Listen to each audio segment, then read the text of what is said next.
Wayanad township ഉദ്ഘാടന വേദിയിൽ T സിദ്ദിഖിന് കൂവൽ. സിദ്ദിഖിനെ സംസാരിക്കാൻ ക്ഷണിച്ചപ്പോഴും സദസ്സിൽ നിന്ന് കൂവൽ തുടർന്നു. മുഖ്യമന്ത്രി ഉൾപ്പെടെ ആരും ഇതിനെതിരെ പ്രതികരിച്ചില്ല എന്ന ആക്ഷേപവുമുണ്ട്.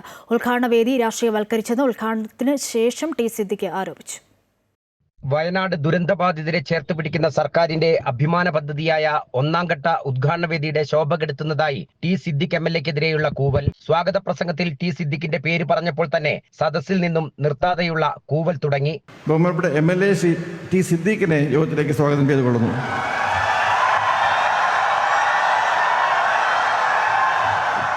റവന്യൂ മന്ത്രിയുടെ അധ്യക്ഷ പ്രസംഗത്തിലെ തറക്കല്ലിട്ട് പോകുന്നവരല്ല ഞങ്ങളെന്ന പരാമർശമാണ് ടി സിദ്ദിഖിനെ ചൊടിപ്പിച്ചത്. ഞങ്ങൾ കല്ലു മാത്രം ഇട്ടു പോകുന്നവരല്ല, കല്ലിട്ടാൽ കല്ലിൽ കല്ല് വെക്കും, കല്ലിന്റെ മീതെ കല്ല് കെട്ടും, അതൊരു വീടാകും, അത് തീരുമാനിച്ച മനുഷ്യന്റെ കൈകളിലേക്ക് ഞങ്ങൾ സമ്മാനിക്കും.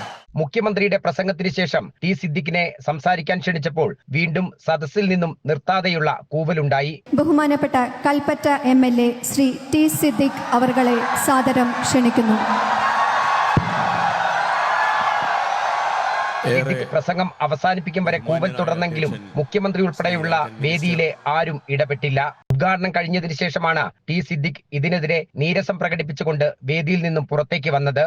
ടൗൺഷിപ്പ് ഉദ്ഘാടന വേദിയെ രാഷ്ട്രീയവൽക്കരിച്ചത് ശരിയായില്ല.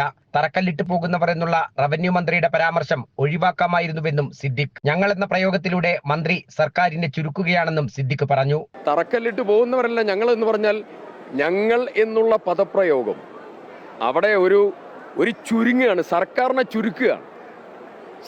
ചുരുക്കുകയാണ്. ഞങ്ങളൊക്കെ ഇതിന്റെ ഭാഗമാണ്.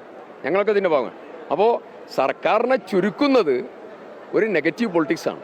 ഇവിടെ ഉണ്ടായിട്ടുള്ള സാഹചര്യങ്ങൾ ഒരിക്കലും ഉണ്ടാവാൻ പാടില്ലാത്തതായിരുന്നു.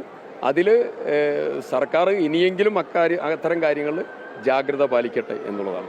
ദുരന്തമുണ്ടായ തുടക്കം മുതൽ മുഴുവൻ കാര്യങ്ങളിലും പോസിറ്റീവായ സമീപനമാണ് താൻ സ്വീകരിച്ചത്. ദുരന്തബാധിതരായ ഒരാളും കൂവിയിട്ടില്ലെന്നും പുറത്തുനിന്ന് വന്നവരാണ് കൂവിയതെന്നും സിദ്ദിഖ് കൂട്ടിച്ചേർത്തു.